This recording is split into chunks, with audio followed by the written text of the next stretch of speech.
Hello বন্ধুরা, তোমরা হয়তো অনেকেই জানো যে H1B ভিসাতে প্রচুর ভারতীয় আমেরিকায় কর্মসূত্রে আছে। সেই H1B ভিসা নিয়েই এখন চলছে নানান ধরনের আপস অ্যান্ড ডাউনস। প্রথমত 2026-এ H1B ভিসা ইন্টারভিউয়ের স্লটস এখন অলমোস্ট নেই বললেই চলে। যে কটা স্লটস ছিল সেগুলো সব মুভ করে 2027-এ করে দেওয়া হয়েছে।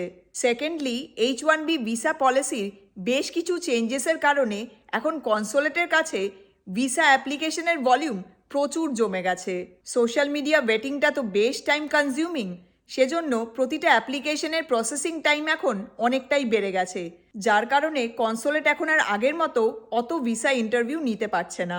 তৃতীয়ত, থার্ড কান্ট্রি ভিসা স্ট্যাম্পিংয়ের অপশনটা এখন পুরোপুরি বন্ধ করে দেওয়া হয়েছে। আগে ইন্ডিয়াতে ভিসা ইন্টারভিউয়ের অ্যাপয়েন্টমেন্ট অপশন না থাকলে লোকজন অন্য দেশ যেমন মেক্সিকো বা কানাডাতে গিয়ে ভিসা স্ট্যাম্পিং করিয়ে তারপর ইউএসএতে আসতো, কিন্তু এখন সেই অপশনটা একদম বন্ধ করে দেওয়া হয়েছে, যার ফলে ইন্ডিয়ান অ্যাপ্লিকেন্টসদের ইন্ডিয়াতেই ভিসা ইন্টারভিউয়ের জন্য ওয়েট করতে হচ্ছে। এবং এই কারণেই প্রচুর ভারতীয় ভিসা ইন্টারভিউয়ের জন্য এখন ইন্ডিয়াতে আটকে পড়েছে। এই কারণে ইমিগ্রেশন অ্যাটর্নিরা এখন এমার্জেন্সি ছাড়া ট্রাভেল করতে বারণ করছে, কারণ আটকে পড়ার প্রচণ্ড চান্স আছে। প্রচুর মানুষ এখন এই ভিসা ইন্টারভিউয়ের জন্য দেশে আটকে পড়েছে। আমাদের এক বন্ধু ডিসেম্বর মাসে ইন্ডিয়া গিয়েছিল, কিন্তু ভিসা স্ট্যাম্পিংয়ের জন্য দেশেই এখন আটকে আছে, এখনও এখানে ফিরতে পারেনি। বেশি দিনের জন্য আটকে পড়লে সেটা অফিস, তারপর বাচ্চাদের স্কুল, অ্যাপার্টমেন্ট, বাড়ি, এই সব কিছুর ওপর ভীষণভাবে এফেক্ট করে। তবে এই ব্যাপারটা নিয়ে তোমরা প্লিজ স্ট্রেস করো না।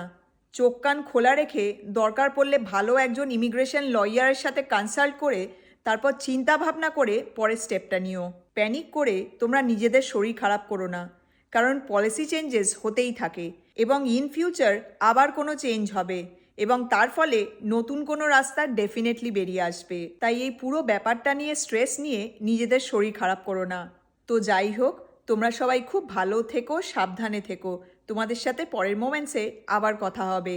Take care, bye by.